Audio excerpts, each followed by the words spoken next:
నేటి కాలంలో తరచుగా ఒక విషయంలో తప్పు జరుగుతోంది. ప్రజలు ముక్తి కోరుకుంటున్నారు కానీ ముక్తి పొందని దేవీ దేవతల వద్దకు వెళ్ళి దానికోసం అర్థిస్తారు. ఇప్పుడు చెప్పండి, మీరు పేదవాని దగ్గరకు వెళ్ళి ధనాన్ని అడిగితే అతడు ఎక్కడి నుండి తెస్తాడు?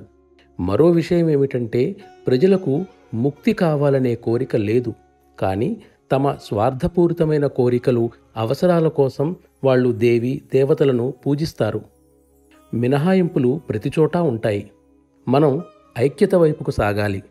ఎందుకంటే భగవంతుడు ఒక్కడే, కానీ దానికి విరుద్ధంగా మనం భిన్నత్వం వైపుకి సాగుతున్నాం. అందుచేత ఆలోచనల మహాసముద్రంలో మనం వేల కాలువలను సృష్టించుకుంటున్నాం. మనోశక్తిని ఎన్నో కాలువల ద్వారా ప్రవహింపచేస్తున్నాం. ఫలితంగా మనం బ్రహ్మ విద్యకు పనికి రాకుండా పోయి దానిని ఇక మనం సాధించలేకపోతాం. భగవంతుని నామం ఉచ్చరించినంతనే మీ కళ్ళు ఆర్ద్రమైనప్పుడు మీరు బ్రహ్మ విద్య నేర్చుకోవటానికి అర్హులైన వారని అర్థం చేసుకోండి.